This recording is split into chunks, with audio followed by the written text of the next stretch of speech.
30-day money-back guarantee. And what we're here to share with you about the product. First and foremost, we want people to try it, let them feel it for themselves. 30-day money-back guarantee. If you don't like it, you can always cancel it. It's your money back minus the shipping and handling. And like I said, our products are not FDA approved. They're natural supplements. They're not meant to treat you with any diseases. But every day we're having powerful testimonies that are helping thousands of people every day. And we have a guest here, and there's a lot of you that heard him on the radio, but he's all the way from Phoenix. He's from here, lives in Phoenix, came back because he had such a life-changing experience. He wanted to share with his family members. He has a lot of families. He's part Hawaiian. Descent from the Kamehameha blood. He doesn't look like it. It's like Chris Kyani, he's a Hawaiian guy that has Japanese accent. Kaipo. Come on up there. I'm trying to get away from that. Yeah, that doesn't bother me. Anyways, like I told you folks before, I've been on the product for like 7 months. My story starts like last year. Beginning of the year, I was a high-rise window cleaner for many years. I hang outside the buildings and clean windows because it's fun, you know. And I was doing some 32-foot ladder work on a 3-story building, and the guy that was in the bottom of the ladder supposed to be holding it. Decided to go get a drink of water, and the ladder split out, and I fell and bounced on my back. I tore 3 discs in my back. I herniated another one and squeezed all the fluid out of it, and one of my sciatic nerve was ended up touching one of them. And then on top of that, like I went to the hospital, and I found out they were going to do surgery on me. Before they did surgery, they wanted to do an epidural, which is the needle they stick in your spine when you're pregnant or whatever, but they did them for me too because they alleviate pain sometimes with steroids or whatever, and I was like, let's do it. I don't want to get cut, so they did it. And consequently, because of that, I woke up the next morning in the hospital. My leg was like this big, red and hot, and the doctors didn't diagnose it in time. So what they did was they sent me home with blood clots in my leg, and I didn't know it. And I ended up having a heart attack at home, and a cath went through my heart, went into my lung. And I ended up with a pulmonary embolism and 3 blood clots in my leg. And then after that, I couldn't feel my legs from the knee down because here's where the blood clots still are, some of them, but it blocked off so much blood flow and things that I couldn't feel my leg at all. It's like it was numb. I'd bash it in and stuff when I walk around because I couldn't feel it. And I was in a wheelchair because what they did made my back hurt even worse. It made more pressure, and it was even worse than it was before. So I was in a wheelchair for like 6 months. And my mom came home to visit some family, and she was telling, and I was on Coumadin too because of the blood clots and everything. I could have a stroke or a heart attack any second, so they put me on these blood thinners that are created to kill rats. Is what Coumadin is. It's made to make them bleed from the inside out, and that's the strongest blood thinner they got in the world. It's really great stuff, let me tell you. It makes you bleed out of your eyes, your ears, your nose, your rectum, you're everywhere. So she's telling everybody, you know, oh, my son, you know, he's having problems, you know, maybe going to die. And Melissa was happened to be at the place where she was talking, and she was like, wow, Auntie, honey, you got to let him try this Kyani. You know, it's helping a lot of people. And so she brought a 7-day trial pack home. And I was stubborn and stupid, like most people are. They don't believe that something can actually help them that's natural, you know, and I threw it on the counter, and I let it sit there for like a week. And lucky enough for me, these folks Kyani had a convention in Phoenix the next week. Like, I've been praying and praying. I was praying to God, please don't let me die. I want to have something that saved my life so I can take care of my family. And so, you know, a week later, they had a convention in Phoenix, Arizona for Kyani, and all these folks from here showed up. All these Hawaiians and everybody were over there.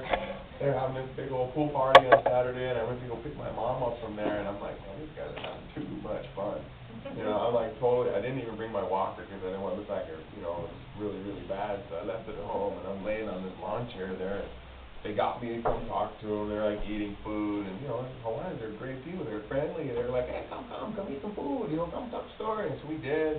And I met this lady. I don't know if you folks might know her, Charlani.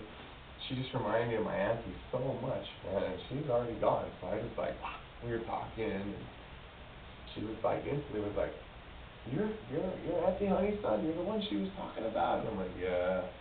She's like, oh, how come you didn't take the Kyani yet? And I literally was like, what? how do you know I didn't take it? She goes, you're so mighty. You look so sick. And I got angry, and I was like, I am sick. You know, and she goes, she has this hip bag, and she goes, oh, you know, she pulled this bottle out, and I'm like, oh, she goes, you trust me? And mind you, I was sitting like this close to her, you know, like my hands reach, and I, you know, with my auntie, I don't tell her no or anything. She goes, you trust me? And I'm like, yeah. So, you know, I'm like, all right. She goes, open your mouth, and I'm like, whoa, what did I just say? You know, I'm like, so I did it. She put some nitro extreme under my thumb. And, you know, I waited for 30 seconds, I swished it around, and, you know, I swallowed it. You know, I was like, all right, cool, let's eat food. You know, we started talking a little bit. Like 20, 30 minutes later, it's like, I need to go home. I got my mom to leave.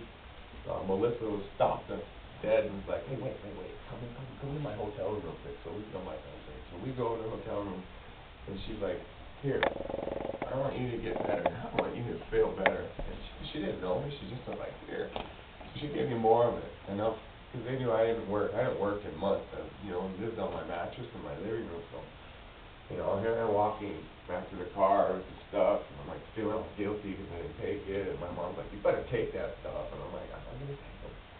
So I get home and I take the Sunset, and I take some more Nitro Extreme, and I go to bed. And I woke up the next morning. My wife comes to the living room. I didn't get to sleep in my bed. I had to sleep in the living room on a box spring and a mattress because I couldn't sit on my bed. I couldn't get up to it. I couldn't sit up. So she comes out to the living room. She gives me my oxycodone and my Coumadin and like 8 other pills, Simvastatin, high blood pressure pills, pills because I got sick from my meds, pills because my pills wouldn't let me go to the bathroom. Like, she brings me all that. A couple minutes, you know, 10, 20 minutes later, I was just laying there. She was in the other room with our baby. And I was calling her, you know, I need to go to the bathroom. It's time to get up, you know. And she just didn't come. And I was like, great. I get to do this myself, too. So I just put my leg on the floor, and I kind of rolled over, and like, and I tried to, like, that's the only way I could get up by myself was like kind of throwing myself up and not using my back. And I literally sat up. I was like, whoosh. And I sat up in my bed, and I started crying. Because I hadn't been able to do that. I don't know how. And I screamed to my wife, I said, honey. This time she heard me, and she thought maybe something was wrong, because she ran in the room and was like, what, baby, what? And I said, look, honey. And I sat up again, and I was like, it's not hurt that bad right now. And she was like, what? You know, she's the one who had to come like this every day. And I would hold on to her arm, and she would pick my big butt up and drag. She was this little lady, drag me in the bathroom and help me go to the bathroom and clean me up and give me a bath, you know. So she was like, whoa. And I was like, okay, well, I'm taking this stuff. So I'm going to take the stuff. So I took it in the morning and then at lunch and at night. Within a week, I could feel my foot and my leg again. I hadn't been able to do that in like 6 months. I was on the phone with her, and I was like, going like this. And I was like, hey, I freaked out. I was like, I can feel my foot. And she was like, what? I can feel my foot. You know, so after that, I got out of my wheelchair, and I got my walker, and it wasn't fun or good looking, but I started walking, and I just started walking. And that was 7 months ago. I'm running. I'm playing golf twice a week. I play basketball on the weekends, and I lost 67 pounds so far, you know, and I haven't done it. I got off all my meds except for Coumadin, without any help from anybody else. I'm hiking. Like this morning, we went to hike up the peak of Onamana, and it was like so beautiful. I didn't think I'd ever be able to do that. I made it all the way up. I made it all the way down. And I'm just here to tell you that Kyani works. Kyani's real. I don't care what any FDA says, man. My testimony is it saved my life. And it can save other people's lives. It can bring back the quality of life that somebody might be missing or maybe never had. You know, there's people out there, you guys all know, family, kapunas, that's what I came back here for. I went to get everybody in my family on it.